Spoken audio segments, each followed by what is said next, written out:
Bonjour à tous, on est en face d'un moteur de VMC Unelvant modèle IDEO et alors, la problématique avec ces moteurs c'est que souvent passé de garantie ils font du bruit et ça coûte 368 € pièce je crois. Alors celui-ci donc je l'ai changé hier, on voit que ça fait pas de bruit et on va plutôt s'occuper de celui-ci qui en fait, puisqu'il y en a deux, donc le VMC double flux, et vous voyez hop, on est quand même sur quelque chose d'extrêmement désagréable. Donc pour ce faire, on va démonter la chose. Et alors, pour cette recette, ce qu'il nous faut comme outil spécifique, c'est une pince à serre clips, indispensable, vous en aurez absolument besoin. Vous aurez besoin aussi de deux petits colliers Serflex. Et idéalement d'un nouveau anneau serre clip, on en reparlera, diamètre, pour des axes de 10 mm. Et puis vous avez donc le roulement que j'ai démonté hier, qui est le roulement d'origine du moteur, qui est un roulement à billes métalliques.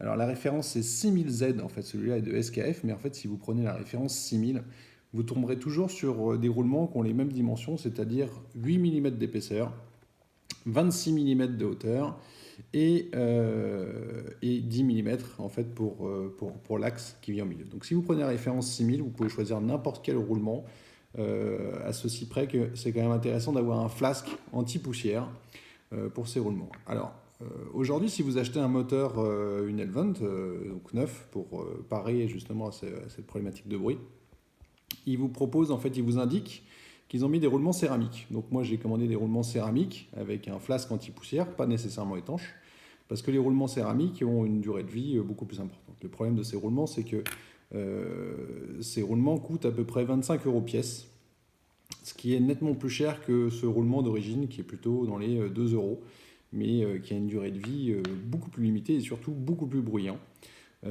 Concernant les roulements céramiques, vous avez aussi des roulements céramiques qui sont beaucoup plus chers parce qu'en fait vous avez deux types de roulements céramiques. Vous avez le roulement céramique avec des billes qui sont en silicium, et ça c'est le haut de gamme, je crois qu'on est plutôt dans les 45-50 € minimum par roulement, donc ça fait quand même un petit budget de 100 € pour un moteur si jamais vous prenez effectivement les roulements grand luxe. Moi j'ai pris le milieu de gamme où en fait c'est des billes en zirconium qui sont à l'intérieur. On y va, on attaque la vidéo. Donc les vis, en fait toutes les vis qui sont apparentes, en fait de toute façon il va falloir les démonter. Donc je fais au plus vite pour essayer. Alors les vis sont facilement reconnaissables, donc vous pouvez les mélanger. Vous voyez, il y a des vis plastiques avec des pas de vis qui sont espacées, et puis vous avez des vis en fait qui rentrent dans le métal. Et elles sont des vis avec des pas de vis qui sont beaucoup plus serrées. Donc ce sera comme ça facile de les reconnaître. Voilà, il me reste une ici. Hop, donc là je vais pouvoir libérer la pièce plastique, à savoir que vous avez deux petits ergots en dessous. Là, bon, hop, c'est sorti. J'ai quand même le dégagé. Voilà, donc ça c'est ouvert. Hop, et la partie qui va nous intéresser, c'est celle-ci. Voilà cette partie. Donc comme je disais, toutes les vis qu'on va voir, eh ben, il va falloir les enlever. Donc, je les enlève. Voilà, alors pareil, vous voyez, elles ont une taille... elles sont plus grandes. Donc, on ne pourra pas se tromper au remontage. Il n'y aura pas de sujet. Voilà, tout ça c'est démonté. Alors ici les câbles sont bloqués, donc en fait c'est bien pour ça que je vous parlais de ces deux petits colliers en fait tout neufs, c'est que en fait ceux-là, il va falloir les enlever, sinon les câbles ne vont pas pouvoir coulisser. Donc là on va retirer la cloche. Alors c'est pas forcément toujours évident, c'est ça quand c'est neuf. Voilà, allez. Hop. Et après, donc il y a le câble qui nous embête un peu. Un peu de colle à l'intérieur. Voilà, hop, on pousse. Et ça va nous libérer la carte électronique qui est à l'intérieur. Donc la carte électronique, vous avez ces petits clips. Bon, pareil, on ne pourra pas se tromper en montage. Hop, il n'y a pas de souci. Il y en a 2 gros sur le grand convertisseur et un plus petit sur le petit convertisseur. Le plastique, là, on remettra. Voilà, donc encore des vis. Donc les vis, hein, comme je disais, il n'y a pas une vis qui n'est pas à desserrer. Donc on desserre.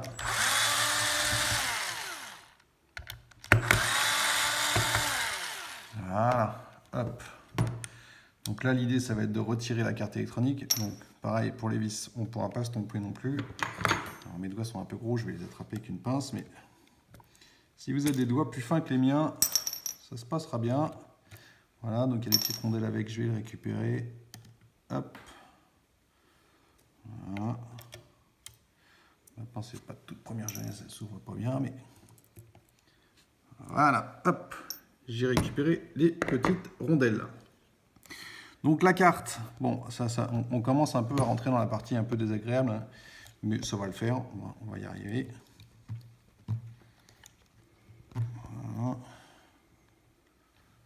Donc, forcément, ce ne serait pas rigolo si c'était super simple.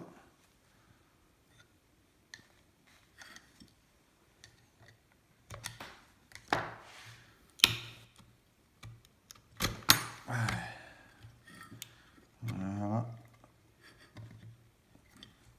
Un peu de colle sur les côtés. Donc jusque là on ne pourra pas se retromper en montage, hein, vous voyez, forcément on se met en face des plaques. Donc là, peu de chances de se tromper. Donc ça c'est la partie, je dirais, la plus désagréable, c'est qu'en fait, sur le précédent que j'ai démonté, il y a de la colle ici.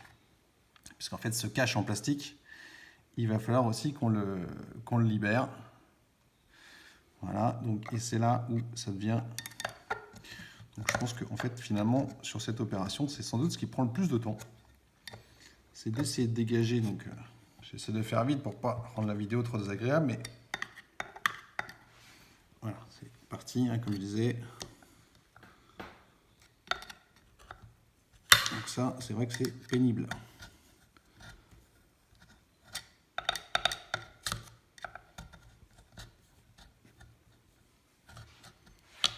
On va essayer de ne pas trop l'abîmer non plus, puisque après derrière c'est compliqué, un peu plus compliqué en montage, mais je dirais que c'est pas forcément la pièce la plus essentielle. Donc là, comme le plastique est assez souple, hier je m'en suis sorti en glissant mon petit tournevis en dessous. De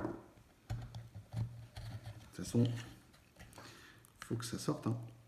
Voilà, donc je cible en fait l'endroit où j'avais repéré la colle sur l'autre hier.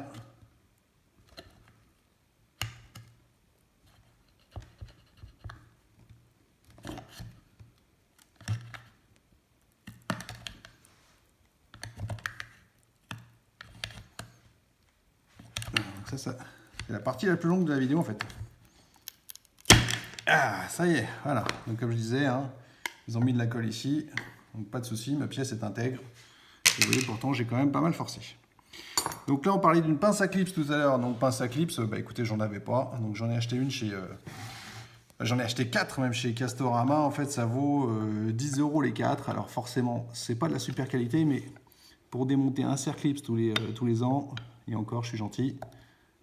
Voilà, donc le Serclips. Donc comme je vous disais, en fait, c'est quand même bien. Vous voyez, ça, c'est celui que je viens de démonter. Là, vous en avez un neuf. Il s'est un peu écarté, hein. Ça vaut 1,50 € les 10, je crois, hein. Donc diamètre 10, c'est ce que je vous disais hier.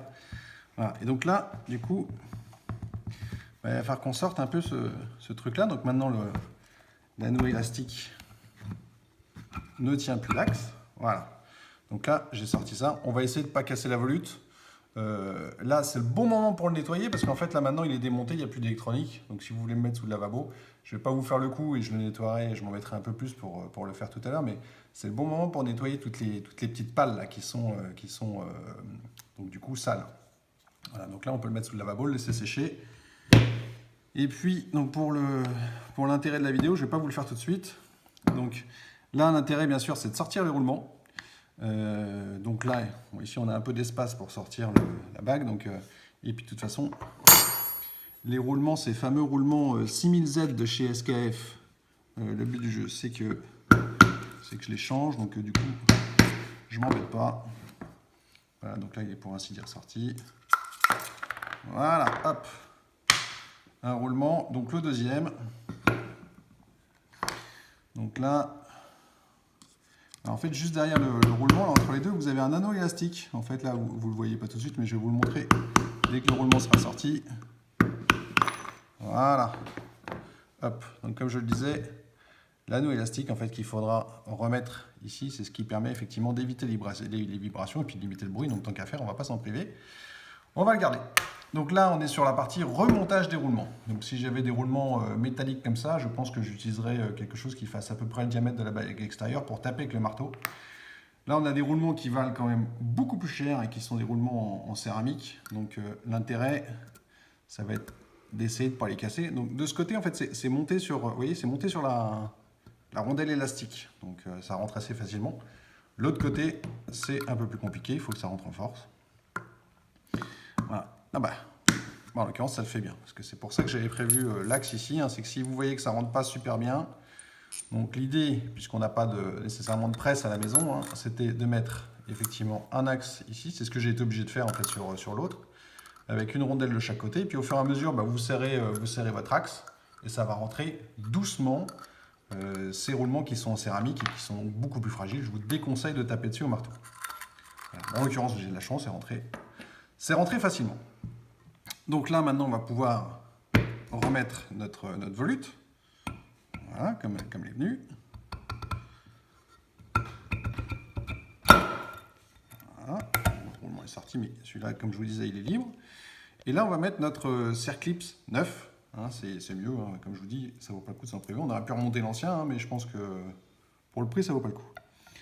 Donc là, hop.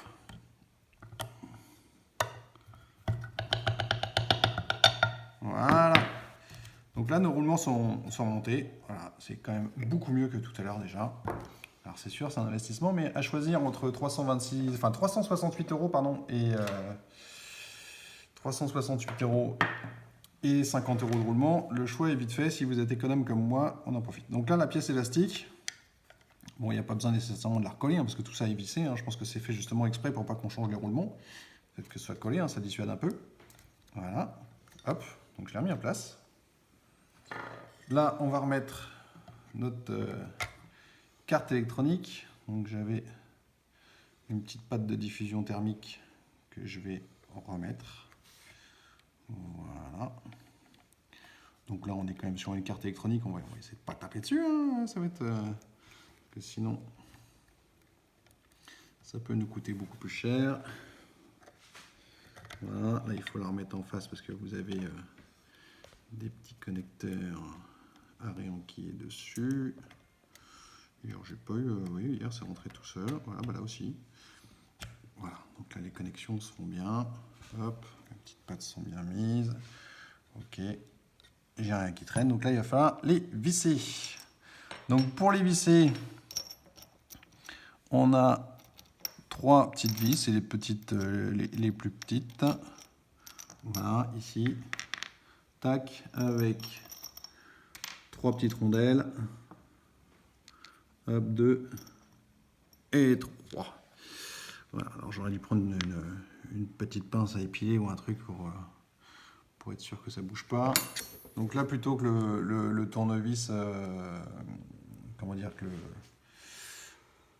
que la visseuse dévisseuse, honnêtement, sur une carte électronique, je préfère largement serrer à la main.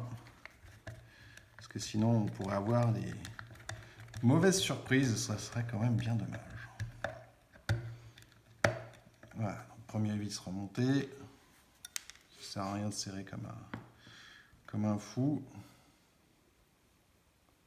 Voilà, surtout que là aussi, c'est des rondelles spécifiques en fait qui maintiennent le serrage.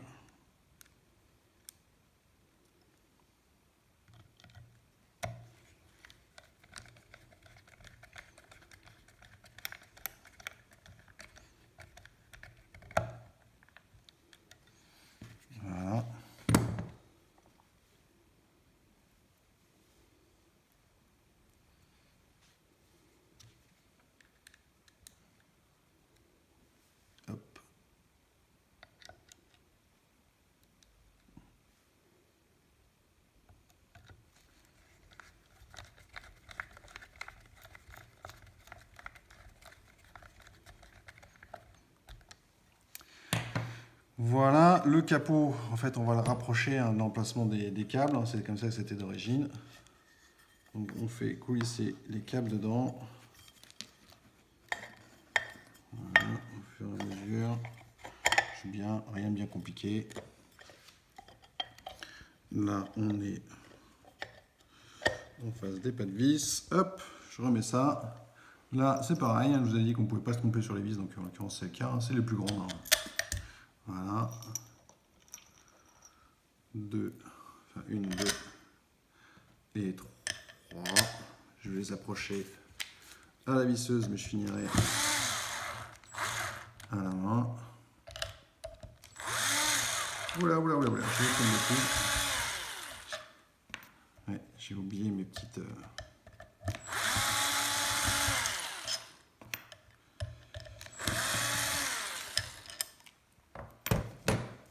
donc navré. Voilà, bien sûr. Vous l'avez sans doute remarqué quand je faisais la vidéo, mais moi, j'ai oublié effectivement ces trucs-là. Hein. C'est sûr qu'à la fin, il faut qu'il reste rien sur la table. Hein. Donc il y avait ce petit bout de papier, je ne sais pas à quoi il sert, mais on va le remettre, hein, ça y était. Voilà, hop.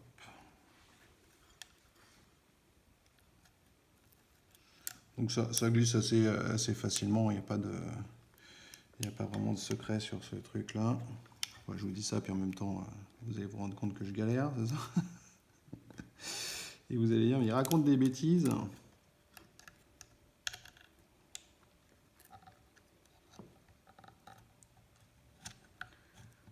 Voilà, hop.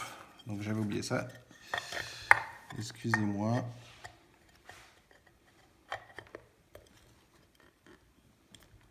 Voilà, hop, donc les grandes vis.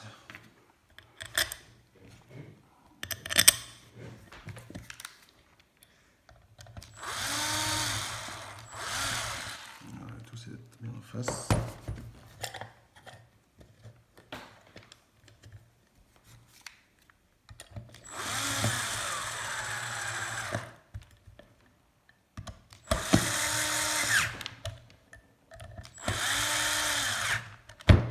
Donc là, je sers sur de la ferraille, hein. C'est quand même moins délicat que de serrer sur une carte électronique.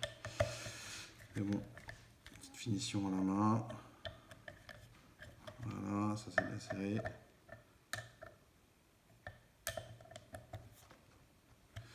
Voilà, et donc on remet les deux petits colliers pour bloquer tout ça, éviter que le câble se balade. Voilà. Ça y était quand on les a démontés. Donc on en remet des tout neufs. Ça se trouve facilement ça aussi au magasin de bricolage. Hein. Voilà. Hop. Je coupe pour plus de propreté. Voilà. Et bien écoutez, c'est quand même beaucoup mieux que ce qu'on avait tout à l'heure. Et ça coûte beaucoup moins cher que 368 €. Voilà, donc je vous remercie d'avoir suivi cette vidéo. Hein. Pour le reste, les caches plastiques, je pense que je ne vous explique pas. En fait, il suffit de les remonter comme vous l'aviez fait tout à l'heure. On a juste petit détail hein, que, en fait, sur leur montage. Hein, vous l'aviez vu tout à l'heure, mais les câbles, il faut qu'ils soient exactement dans la même position. C'est-à-dire, c'était dans cette position-là, avec les câbles quasiment vers le bas, se mettre en face des trous. Après, sinon, le cache plastique... bon, allez, on y va. Vous pouvez couper la vidéo si vous avez vu tout ce que vous souhaitiez voir. Moi, de toute façon, il va falloir que je termine. Donc, je vais terminer. Voilà. Donc là, on est sur du serrage, hein, sur la pièce métallique. Hein. Donc, c'est ce que je disais, c'est les vis avec les pas les plus fins. Donc, encore une fois, on ne peut pas se tromper.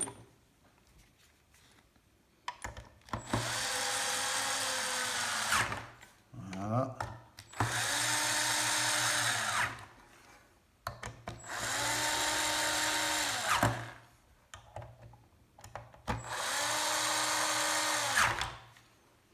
Hop, la volute de l'autre côté, avec nos petits ergots, là c'est pareil, hein, c'est pas bien sorcier non plus à mettre en place, il suffit de se mettre en place.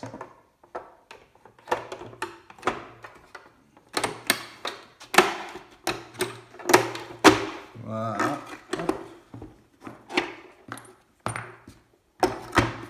Donc les 3 dernières vis, hein, avec les pas cette fois-ci plus écartés, puisqu'on est sur du serrage dans le plastique.